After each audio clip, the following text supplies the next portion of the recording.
Hello friends, स्वागत है आप सभी का हमारे यूट्यूब चैनल यूएलपी मैथ्स वर्ड पर। तो हम लोग आज एक नया टॉपिक स्टार्ट करेंगे, दैट इज़ कंटिन्यूटी। तो सबसे पहले कंटिन्यूटी के बारे में जानेंगे कि कंटिन्यूटी होती क्या है और उसका थोड़ा सा ग्राफिकल वर्जन देखेंगे, थोड़ा सा चित्र बना के, तो एक्चुअली बेहतर समझ में आता है। और उसके बाद कैसे सॉल्व करेंगे, क्वेश्चन में कैसे अप्लाई करेंगे, ये फिर बाकी आगे की फर्दर स्टडी होगी। लेकिन स्टार्ट करते हैं कंटिन्यूटी। तो टॉपिक है कंटिन्यूटी। कंटिन्यूटी एक तरह से लिमिट ही है, ये समझ लो। लिमिट अगर स्ट्रांग होगा तो कंटिन्यूटी में कोई दिक्कत नहीं होती है। यहाँ पर मैं एक फिगर बनाता हूँ और इसको अगर मैंने ऐसे बनाया, सपोज दैट यहाँ हॉलो सर्कल लगा दिया, यहाँ मैंने डार्क सर्कल कर दिया और यहाँ पर फिर से हॉलो सर्कल लगा के, और ये ऐसे। तो ये हमारे पास y एक्सिस है, ये x एक्सिस है, and this is y equals to fx अगर ये कोई फंक्शन है तो। अच्छा, ये तीनों पॉइंट एक ही लाइन के सीधे में हैं और मैंने मान लिया a पर ये कहानी हो रही है। तो जैसे हमने जब लिमिट पढ़ा था तो लिमिट में क्या बताया था कि अगर हम x पर किसी पॉइंट की तरफ जाएं और उसको जाते वक्त ये देखें कि फंक्शन किस पॉइंट की तरफ जा रहा है तो उसको लिमिट बोलते थे कि नहीं। यानी फंक्शन की टेंडेंसी को हम लोग क्या बोलते हैं, लिमिट बोलते हैं। यहाँ पर भी मुझे फंक्शन की टेंडेंसी देखनी है, लेकिन थोड़ा सा अपना विज़न वाइड करना होगा। क्या विज़न वाइड करना होगा? वाइड मतलब थोड़ा सा डिटेल में और देखना होगा कि मुझे अभी भी x तक पहुँचना है। मुझे अभी भी कहाँ तक पहुँचना है? x तक। अच्छा, थोड़ा सा मैं ये नेमिंग कर देता हूँ कि चलो ये पॉइंट सपोज दैट 2 हुआ, ये कितना हुआ 5 हुआ, और ये वाला जो पॉइंट हुआ वो सपोज दैट 8 हो गया। ऐसे। तो अब मुझे जाना है x की तरफ, मतलब a की तरफ जाना है। तो मैं a की तरफ दो तरीक़ों से जा सकता हूँ कि नहीं। या तो मैं इधर से चलूँ, लेफ़्ट हैंड साइड से चलते चलते a पर पहुँचूँ, या तो मैं राइट हैंड से चलते चलते ऐसे a की तरफ पहुँचूँ। यानी a की तरफ जाने के अपने पास दो रास्ते हैं, एक होता है लेफ़्ट हैंड साइड से, एक होता है राइट हैंड साइड से। अच्छा, ये हॉलो सर्कल और डार्क सर्कल का मतलब क्या होता है? अगर जिसको नहीं पता, हालांकि पता होना चाहिए, हॉलो सर्कल का मतलब है वैल्यू को एक्सक्लूड कर दिया गया है। वैल्यू क्या हो गई है? एक्सक्लूड हो गई है। और डार्क सर्कल का मतलब होता है वैल्यू को क्या कर दिया गया है? इंक्लूड किया गया है। ठीक, ओके। अब देखो, यहाँ पर मैं पहला केस ये लेता हूँ कि as x tends to a, मैं a की तरफ बढ़ूँगा और किधर? फ्रॉम लेफ़्ट डायरेक्शन से, फ्रॉम लेफ़्ट। मैं इधर से यूँ बढ़ रहा हूँ, तो जैसे जैसे यूँ यूँ यूँ बढ़ूँगा तो उसी के करस्पॉन्डिंग फंक्शन पे पॉइंट कौन से मिलते जाएंगे? ये पॉइंट मिलते चले जाएंगे कि नहीं चलते चले जाएंगे। और ये टेंडेंसी दिखा रही है कि ये इस पॉइंट तक जाने की कोशिश कर रहा है। यानी जब हम लेफ़्ट से a की तरफ जाएंगे तो मैं ये देख पा रहा हूँ कि फंक्शन बढ़ते बढ़ते कहाँ जा रहा है? इस पॉइंट की तरफ जाने की कोशिश कर रहा है, 2 की तरफ। तो मैंने क्या देखा? देन मैंने क्या ऑब्जर्व किया? जो फंक्शन fx है ये टेंड करने की कोशिश कर रहा है 2 की तरफ। तो इसका मतलब फंक्शन की लिमिट क्या हो गई? 2 हो गई। जिधर फंक्शन जाने की कोशिश करता है उसी को हम लोग लिमिट बोलते हैं कि नहीं बोलते हैं? तो ये हो गई लिमिट। सो हम इसको लिख सकते हैं, that is limit of function is 2। कब? When x tends to a की तरफ जा रहा है। बट यहाँ पर एक बात ध्यान देनी होगी, a की तरफ हम लेफ़्ट से जा रहे हैं तो लेफ़्ट टेंडेंसी को दिखाने के लिए हम लोग छोटा सा माइनस लगा देते हैं, और उसी तरह राइट की तरफ से अगर टेंडेंसी दिखानी हो तो यहाँ पर प्लस लगा देते हैं। तो इसका मतलब ये लिमिट तो हुई, लेकिन साथ ही साथ ये स्पेशल टाइप की लिमिट है कि जब हम लेफ़्ट की तरफ से बढ़ते हैं। तो इसीलिए इसको सिर्फ लिमिट ना बोल के LHL बोला जाता है, लेफ़्ट हैंड लिमिट, LHL, क्योंकि इसको बोलते हैं लेफ़्ट लिमिट, लेफ़्ट टेंडेंसी। ठीक, उसी तरह अगर हम ऐसे बढ़ें as x tends to a की तरफ, बट इस बार फ्रॉम राइट से बढ़ रहे हैं, तो अगर हम राइट की तरफ से बढ़ेंगे तो मैंने यूँ ऐसे ऐसे बढ़ेंगे कि नहीं बढ़ेंगे? बिल्कुल। तो इसके करस्पॉन्डिंग जो मुझे पॉइंट फंक्शन पे मिलेंगे, ये पॉइंट और आगे चल के ये पॉइंट, ये ऐसे पॉइंट मिलेंगे और इन सब पॉइंट्स को ज्वाइन करो तो ऐसा लग रहा है कि ये ग्राफ जो है तुमको यहाँ पर ला रहा है इस पॉइंट की तरफ, यानी 8 की तरफ ला रहा है। तो मैंने क्या बोला, as x tends to a from right, जैसे जैसे ए की तरफ राइट से पहुँचेंगे, राइट के साइड से, वैसे वैसे फंक्शन तुमको कहाँ लाने की कोशिश करेगा, 8 की तरफ। सो देन फंक्शन जो तुम्हें लाएगा वो कहाँ लाएगा, 8 की तरफ लाएगा। ठीक, तो इसका मतलब राइट हैंड टेंडेंसी फंक्शन की क्या है, 8 है, और फंक्शन की टेंडेंसी को तो लिमिट बोलते हैं। So that is limit of function is 8। कब, जब हम ए की तरफ बढ़ाएं, एक्स टेंस टू ए, लेकिन इस बार फ्रॉम लेफ्ट है कि फ्रॉम राइट है, राइट है। तो राइट को दिखाने के लिए हम लोग क्या, छोटा सा ए के ऊपर प्लस दिखा देते हैं। तो राइट हैंड टेंडेंसी को ए के ऊपर छोटा सा प्लस से दिखाते हैं, और इसीलिए इसको लिमिट ना बोल के राइट हैंड लिमिट बोलते हैं। क्या बोलते हैं इसको, RHL, राइट हैंड लिमिट। तो यहाँ पर देखो RHL और LHL अलग अलग हैं कि नहीं हैं, दो अलग अलग वैल्यूज़ निकल के आई।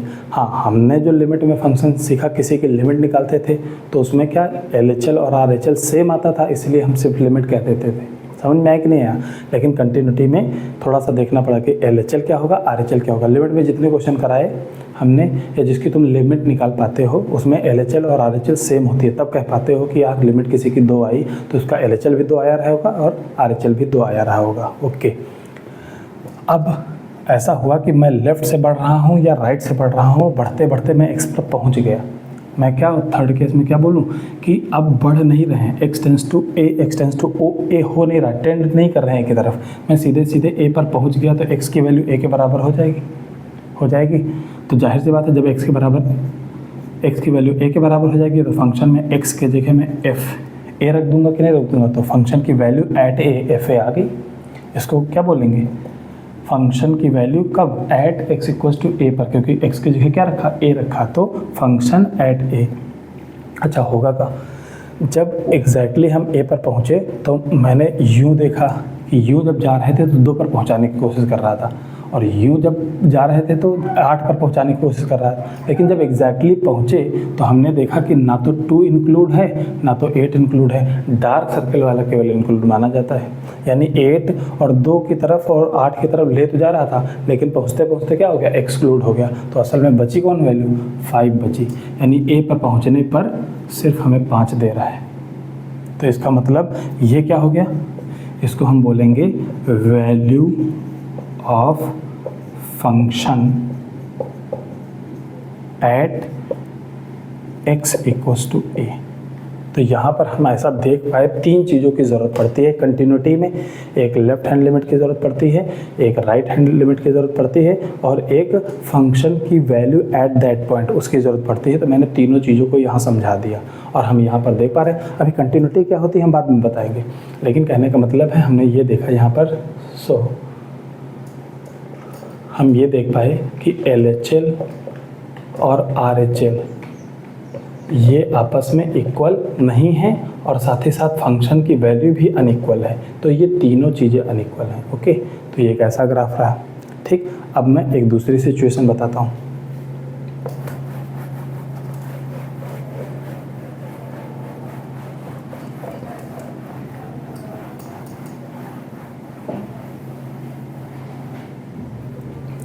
तो एक और सिचुएशन मैं यहाँ पर बनाता हूँ। जैसे मैंने एक यहाँ पर हॉलो सर्कल ऐसा लगाया और ये ऐसे, तो ये हमारे पास हो गया वाई एक्सिस और ये हो गया y equals to f x, एक ऐसा ग्राफ हो गया सपोज दैट। और ये इसी के जस्ट ऊपर एक डार्क सर्कल है, ये सपोज दैट पॉइंट है 3 और वो है सपोज दैट 8। ठीक है, और ये दोनों एक ही पॉइंट के सीध में हैं, एक्स इक्वल्स टू ए। अब मैं थोड़ा सा जल्दी करूँगा कि जैसे जैसे मैं लेफ़्ट की साइड से बढ़ता हूँ, as x tends to a, but from किधर, लेफ़्ट।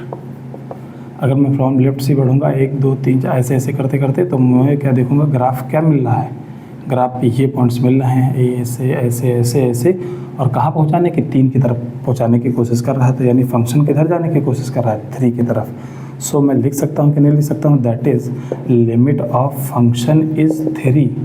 कब, जब x जा रहा है a की तरफ, बट किधर से, लेफ्ट हैंड साइड से, इसलिए माइनस लगा दिया।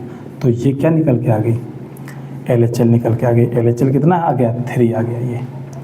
एंड दूसरी बात हम अगर करें इसको तो जैसे फिर as x tends to a but इस बार फ्रॉम राइट। अगर मैं फ्रॉम राइट से जा रहा हूँ तो ऑब्वियस सी बात है मैं यूँ यूँ यूँ यूँ ऐसे बढ़ूँगा कि नहीं बढ़ूँगा, ऐसे एरो। तो ये बताओ जैसे जैसे जा रहे हैं ऐसे ऐसे ग्राफ पे पॉइंट हमें मिलेगा और ये पॉइंट तुमको खींच कर कहाँ ला रहे हैं, ऑब्वियसली फिर से इसी पे ला रहे हैं 3। तो यहाँ पर मैंने क्या देखा कि जो फंक्शन है वो फिर से कहाँ पहुँच रहा है, 3 पर पहुँच रहा है।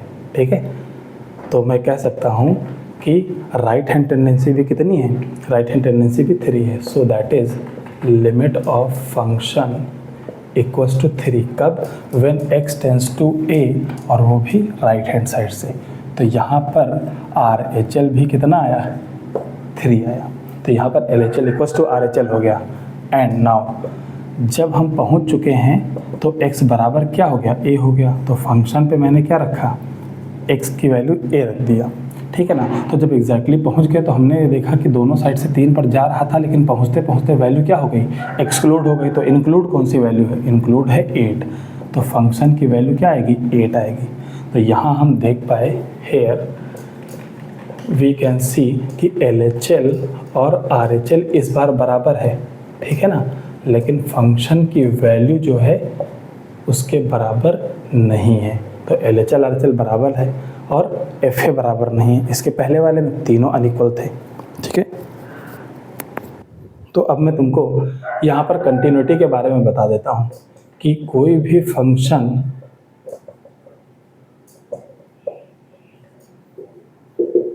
ठीक है, कोई भी फंक्शन कंटिन्यूअस तभी कहा जाता है जब ये तीनों एक साथ बराबर हो। तीनों की वैल्यू LHL RHL और फंक्शन की वैल्यू उस पॉइंट पे ये तीनों अगर इक्वल हैं तब हम कहेंगे फंक्शन कंटिन्यूअस है। अगर एक भी अनइक्वल हो गया तो फंक्शन डिसकंटिन्यूअस हो जाएगा।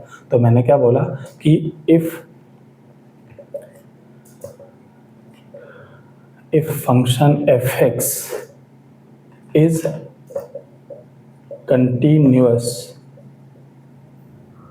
at any point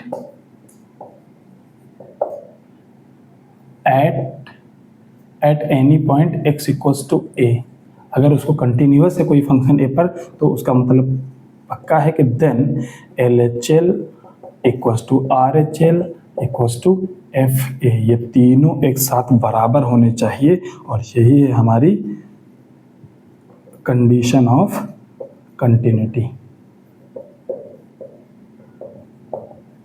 तो एक बात तो समझ में आई कि किसी फंक्शन को कंटिन्यूअस, जैसे ये क्या फंक्शन कंटिन्यूअस है, कंटिन्यूअस नहीं है क्योंकि LHL RHL बराबर है बट FA बराबर नहीं। इसके पहले वाला वो भी बराबर नहीं है। अच्छा, कंटिन्यूटी का मतलब हुआ होता है जो टूटा ना हो। तो ये भी ग्राफ टूटा है, उससे पहले वाला भी टूटा था। ठीक है, वो तो मैंने ऐसे बता दिया, लेकिन ये हमारे पास मैथमेटिकल टर्म होते हैं। अब क्या करेंगे, एक अगला फिगर ऐसा बनाएंगे जिसमें तीनों, या फिगर नहीं भी बनाएंगे तो दो फिगर से समझ चुके हो कि LHL क्या है, RHL क्या है और कंडीशन ऑफ कंटिन्यूटी क्या है। तीनों एक साथ बराबर हैं तो फंक्शन कंटिन्यूअस है उस पॉइंट पे, और अगर इन तीनों में कोई भी अनइक्वल हो गया तो फंक्शन कंटिन्यूअस नहीं कहा जाएगा। तो आज के लेक्चर में हमने केवल कंटिन्यूटी का मतलब समझाया। अब कल क्या करेंगे, LHL को RHL को स्पेशली कैसे सॉल्व करते हैं वो बताएंगे, और फिर जाके हम चेक करना सीखेंगे कि फंक्शन की कंटिन्यूटी आखिर हम चेक कैसे करते हैं। ऑब्वियस सी बात है, LHL RHL सॉल्व करना सीख जाओगे तो हम देख पाएंगे कि इक्वल है कि अनइक्वल है। ओके, तो आज की वीडियो में इतना ही रखते हैं, बाकी बातचीत करेंगे नेक्स्ट टाइम पे। Thank you so much for watching this video. Thank you.